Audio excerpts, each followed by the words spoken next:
Will Rodney Hinton Jr. survive in prison once he inevitably goes for quite a long time, if not forever, for the murder of Deputy Larry Henderson? If you aren't aware of the case, real quick, Rodney's 18-year-old son, Brian, was shot and killed by police officers after fleeing a stolen vehicle with three other suspects, and according to the body cam footage, which isn't the clearest, aimed a firearm at officers. And so the following day, his father, Rodney Hinton Jr., got in his vehicle, drove around town, eventually spotted an officer, Sheriff's Deputy Larry Henderson, and it's alleged he drove his vehicle directly at him, running him over and killing him.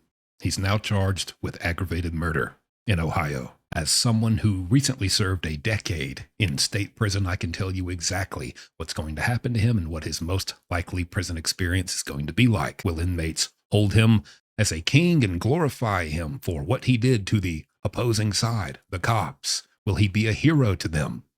Will he be the number one enemy to guards and other law enforcement officials inside? Are they just waiting for their moment when he's behind bars that they can secretly and privately get their revenge? I'll answer all this and more. Let's get started.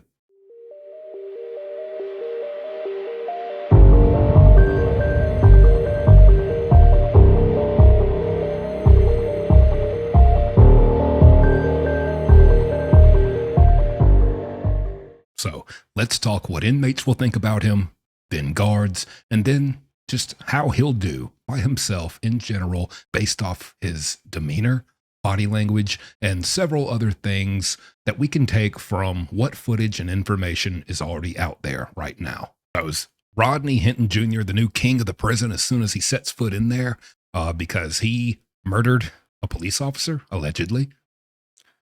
No, that's not how it works. I get why a lot of people would think so. Now, is it something, that can, it's going to benefit him a little bit, especially at first, initially, when you're first entering a cell block. I'll tell you how, but it's not like anyone who comes to jail who has taken the life of a police officer is just some hero. Oh, you're golden, kick your feet up, relax, take a load off. No one's got to lay a finger on this guy. Hey, whoa, back off. Don't you know what that guy's in here for? Watch your mouth when you talk to him. No, that's not how it works. You're still a man like everyone else in there. Everyone wants their respect, and it all kind of boils down. How you're treated by everyone else is all about your own prison politics, how you socialize, how well you learn the heightened level and levels of respect within prison, which is a lot more intense than out here. I mean, I've been locked up with one, maybe two people who have taken the life of a police officer. And I mean, other than just your initial, oh, you know what he's in here for? Or what's Joe McGee in here for? 3 cells down. Oh, he killed a cop. Shot him or whatever. Oh, maybe like, oh, hell yeah. Nice. Damn. Okay. And that's about it. I mean, you might get a hell yeah and a handshake. That's about it. I mean, you're not getting a red carpet rolled out for you because of that. Nobody really cares.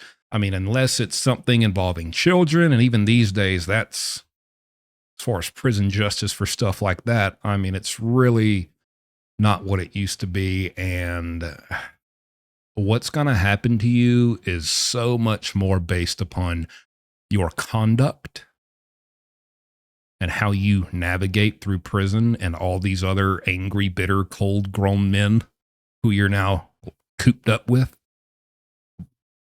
then whatever happened on the outside, whatever you did and who you did it to and what, it matters how you act on the inside. Okay. So I don't really think just the fact that he took out one of the boys in blue, the enemy. We're cops and robbers. We're the robbers. He got a copper.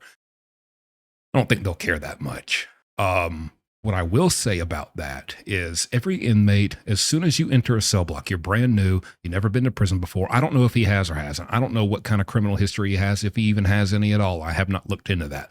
But I will say, once you enter into prison, From the moment you set foot in that cell block, everyone is looking. They see a new guy's here. Do I know who this person is? Has this person been on the yard? Have they been on other prison yards with me? Or do I know them? Are they dangerous? Are they beneficial to me? Do they get money? Do they hurt people? Or is it someone brand new? Let's say Rodney Hinton Jr. is that brand new inmate. Who is this guy? What's up with him? Is he a threat? Is he a benefit? What can I get from him? Can I get nothing from him? Then screw him. I don't care about him.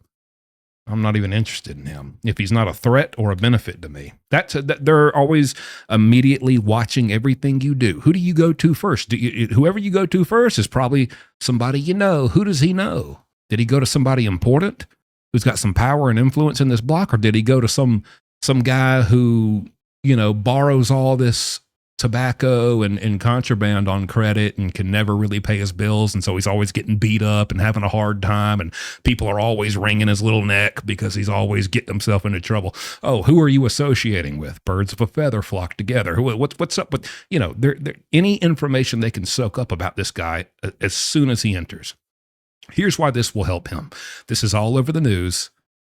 Everyone in Ohio is watching this on the news. I guarantee you. That's how it works. Inmates love the news. News is like the sun to them, okay? Because they don't get to see the sun much. They get to see the news.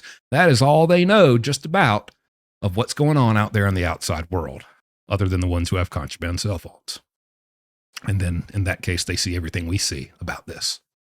And that will spread too. So really, inmates have all the information about this that we have. And because it's so close to home, and they know this guy's probably coming to see them, they're going to keep up with it.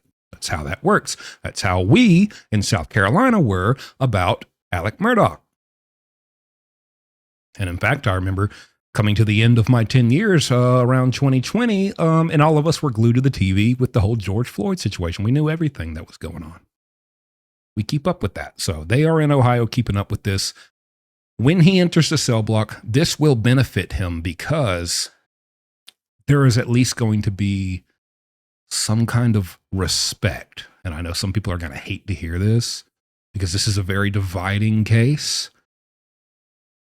Some people are on the side of the police officer. Some people fully understand and side with Rodney Hinton Jr. and what he did because of what happened with his son.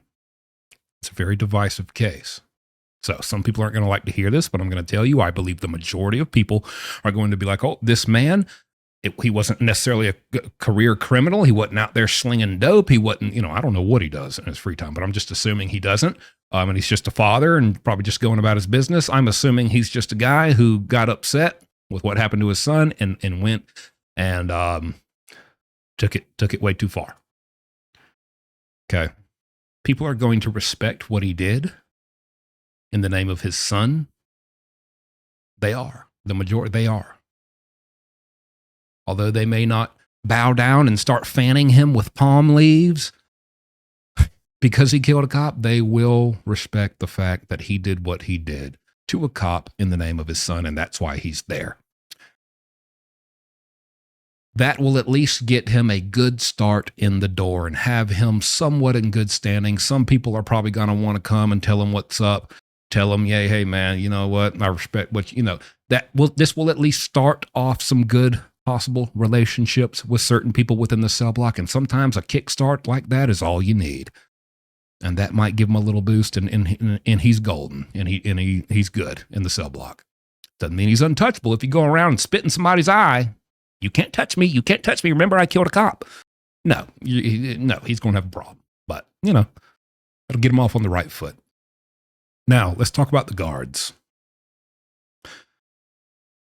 I will not say that everywhere you go, anywhere you go, no matter what, without a doubt, if you are in jail or prison for killing a cop, that all the cop buddies or the corrections officers are going to get revenge. Can't say that. Does it happen? Absolutely. Absolutely. In fact, there's a recent case right here. This just happened. As you can see on your screen right there. I mean, this stuff happens. It could very well, listen, it all depends on where he gets sent and who is the staff, how are they running things there. There are a lot of dirty prisons, especially I feel, maybe I'm biased because I've been in the South in prison, but I feel like the further south you go with prisons, the more country and outdated and just hole in the wall. Nobody, if we're doing stuff wrong and we're not doing it how we should be, who would ever even know? I mean, we're down here in the South, baby. But they're in Ohio, and but I'm sure it happens elsewhere. There's just prisons that really don't have any eyes or monitoring or supervising going on, and they get away with a lot. And then there's places that run exactly as they should, for the most part.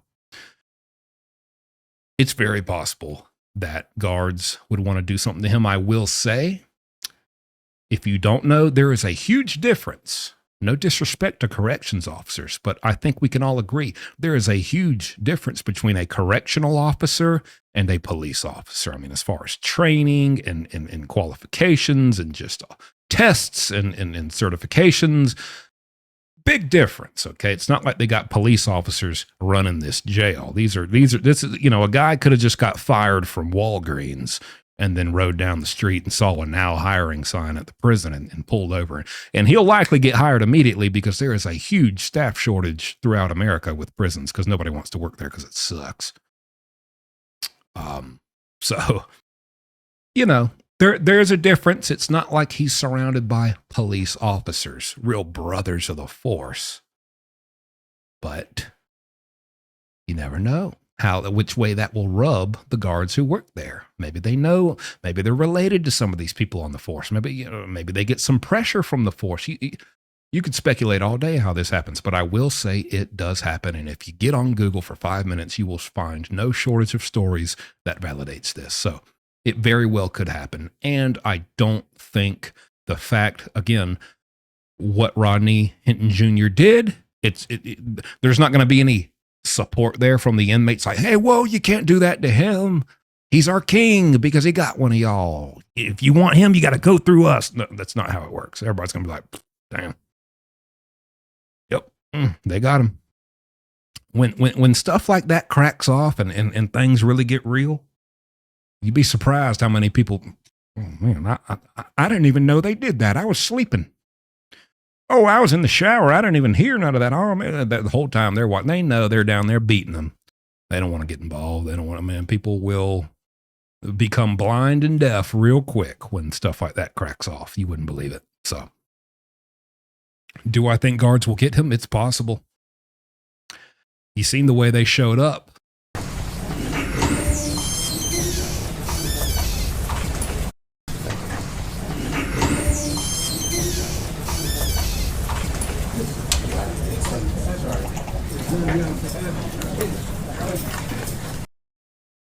Real deep in his bond hearing.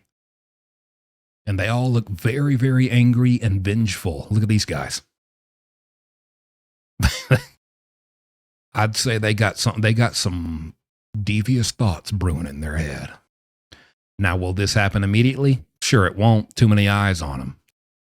But hey, once he gets sentenced, you got all the time in the world. It will possibly come back around. Now, let's talk about just Rodney Hinton Jr. Aside from all that, how will he do just based off some characteristics I've noticed from what's out there about him?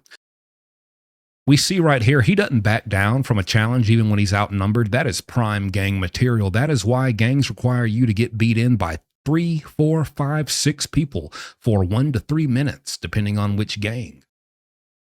They want to know that when you are surrounded by rivals, opponents, and you are representing them, you will stand and you will, they don't expect you to win. They don't think you're Bruce Lee. They don't expect you to take down, this ain't a Chuck Norris episode. They want you to stand and take that whooping. Because the most shameful thing you can do, what they'll do is surround you and make you denounce your gang. And that is like the ultimate shame and bad mark on a gang. That is prime gang material. This guy, and here's another thing. This guy acts. Say what you want. I don't care what you think or how bad you think or noble you think what he did is. I'm not here to debate that. I'm talking about how it's going to be viewed and what we can learn from what he did. Something was done to him. or his son, let's think about that. You do something to me or my gang member or my cellmate or my buddy in this prison, I will sit and I will wait, sometimes to the next day, such as what happened with the deputy, or I may wait a week. And that is the most dangerous type of inmate. I will wait, and I will come get you. I will come get revenge. Murderous, life-ending revenge. I will come get you. And then if y'all are mad about that and you want to surround me and intimidate me, I will raise my head, I will raise my chin and puff out my chest and face you and look you in the eye, which he did. You can love it, you can hate it. That can make you mad, that can make you glad. I'm telling you what it's going to make inmates think. They're going to be like, that boy don't play. That guy right there, if you do something to him, you better be ready to take it all the way, because he's ready to take it all the way. And then he's going to look in your face and say, yeah, and what? Yeah, what? That's just a fact. That is how it goes. He has already proven and shown that. And that, more than anything else about this case, just that, if they see that, they already know. We're not going to play with him like he's a chump. He may be brand new to prison. He may have some ropes to learn. He may be a little green and naive. Somebody's going to take him in and make him not naive. They're going to make him real savvy to the ways of the cell block, and they're going to mold him and they're going to build him up because they see so much potential there. That's a foundation that gangs look for that you can't just teach. It's got to be there, and it's there. That will get him further than anything. And for those reasons, unless officers do something wild, which they very may well do, in due time, it happens. If that doesn't happen, I think he will be a very prominent member in any cell block he goes, for the reasons given.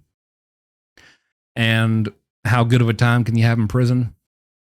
Exactly. It's certainly got a limit that comes very, very quickly.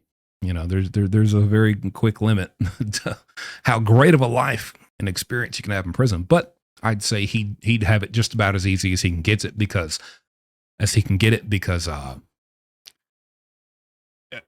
there's too many other people who are much easier to mess with and screw with and do all that BS-ery. If you're looking to do that and try somebody and find a weak person and do all this and oppress them and do that, he's going to be nowhere near your list of top candidates in any cell block. If he isn't taken in by a gang and made into an extremely dangerous, prominent member. There's my take. Hope you enjoyed it. Hope it gave you some insight, and I'll see you next time. Thanks for watching. Hi everyone, I'm Christina Green, the dentist who helped Jumpsuit Pablo get his smile, health, and confidence back. If you're interested in seeing if your medical insurance has the same coverage for a full mouth rehabilitation surgery, just like the one I did for Jumpsuit, please reach out to us. You can either scan the QR code here or email us at implants.christinagreendds@gmail.com. Thank you, Kiosk Club members, and I look forward to hearing from you.